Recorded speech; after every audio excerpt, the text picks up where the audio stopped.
গত ৩১শে ডিসেম্বর বুধবার রাতে শরীয়তপুরের ডামুড্ডায় পল্লী চিকিৎসক খোকনচন্দ্র দাস তাকে কয়েকজন দুষ্কৃতিকারী অজ্ঞাতনামা ধরে নিয়ে গিয়ে প্রথমে আহত করেছে, তারপরে আগুন ধরিয়ে দিয়েছে শরীরে।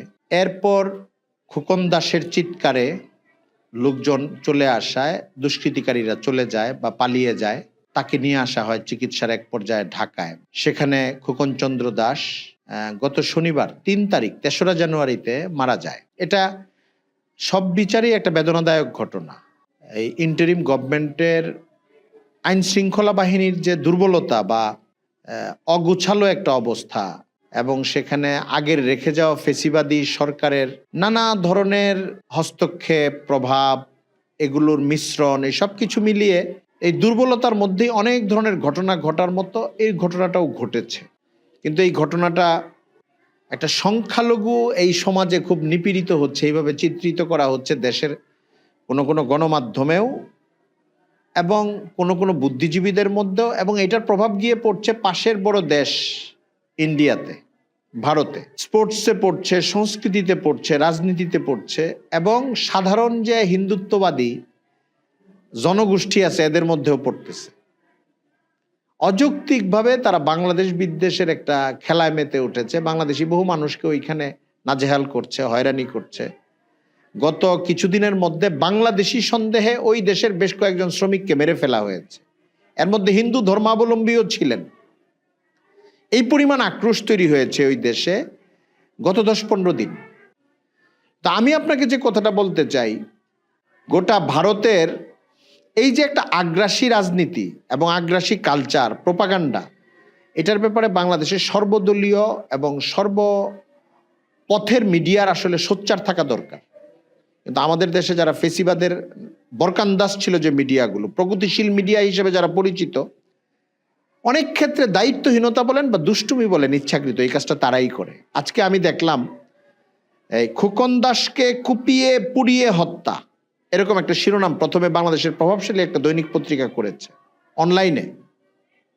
মানে আসলে কুপিয়েছে, পুড়িয়েছে, কিন্তু আপনি আর কোনো হেডলাইন, মানে একজনকে হত্যা করা হয়েছে শিরোনামে কুপিয়ে পুড়িয়ে এইভাবে হেডলাইন করার মানে পরিস্থিতি তৈরি হয়েছে কিনা এই পত্রিকাগুলোর আপনি খোঁজ নিয়ে দেখেন। পুরা জুলাইয়ের মধ্যে আন্দোলনকারী কাউকে মারার সময় এই ধরনের শব্দ ব্যবহার করেছে কিনা, অথবা এই যে গত কিছুদিন আগে হরতাল ডাক দিয়ে শেখ হাসিনার বিচারের দিন বা তার আগের দিন আওয়ামী লীগের লোকেরা যেরকম বাসে আগুন টাগুন দিয়েছে, ঠিক এই শব্দগুলো ব্যবহার করার আপনি কোনো আলামত দেখবেন? আপনি দেখেন এখানে বিশ্লেষিত শব্দ নাই।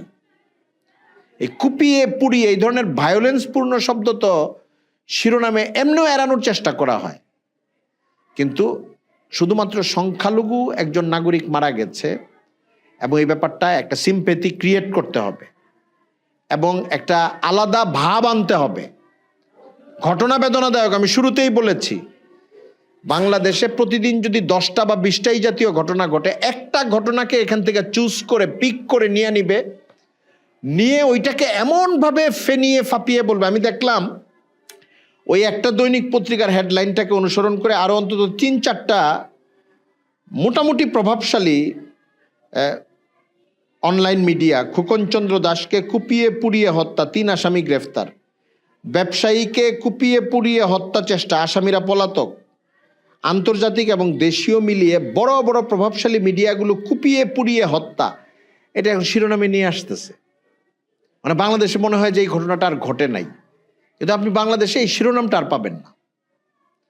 এবং এখানকার একটা অনুপাত মনে রাখা দরকার ছিল গণমাধ্যমগুলোর।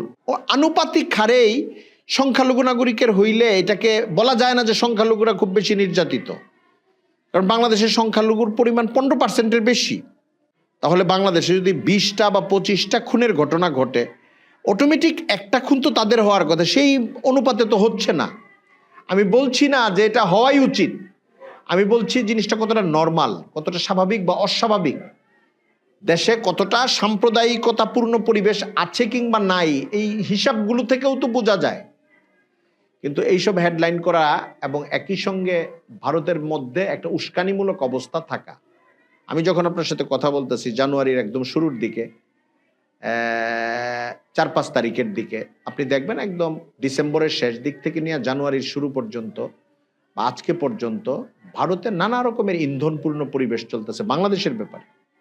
এখানে এটা রপ্তানি করতে দেওয়া যাবে না, এখানে রাজনীতিকদেরকে এই করতে হবে, বাংলাদেশে হামলা চালাইতে হবে। কলকাতায় আবার বিজেপির একটা নেতা আছে, একটা মাথা খারাপ টাইপের, সে ক্ষেপণাস্ত্র নিক্ষেপের কথা বলতে থাকে, পেঁয়াজ বন্ধ করে দেওয়ার কথা বলতে থাকে। ইন্ডিয়া এমন একটা জায়গা হয়েছে এখন, অন্য অনেক সম্ভাবনার পাশাপাশি একটা ঐতিহ্যপূর্ণ দেশ হিন্দুস্তান, সেই দেশে হিন্দুত্ববাদীরা যখন তখন যাকে তাকে রাস্তাঘাটে মারতে থাকে ধর্মীয় কারণে। এমন একটা জায়গায় চলে গেছে ওই দেশটা। আর সেই সময় আমাদের যেখানে রাজনীতিকদের ঐক্যবদ্ধ থাকার কথা ছিল, বিশেষ করে যারা অনুমোদিত রাজনৈতিক দল এবং শক্তি বাংলাদেশে, মিডিয়াগুলোর দায়িত্বশীল ভূমিকা পালন করার কথা ছিল, কিন্তু তারা তা না করে এই দেশের বুদ্ধিবৃত্তি এবং মিডিয়ার এক শ্রেণীর লোকজন বা প্ল্যাটফর্মগুলো ভারতে যেন আগুনটা আরেকটু বেশি জ্বলে বাংলাদেশের বিরুদ্ধে বা মুসলমানদের বিরুদ্ধে, এটার রসদ যোগান দেয় বলে আমার কাছে মনে হয়। বুঝে বা না বুঝে, না বুঝে কথাটা এমনি বললাম আর কি।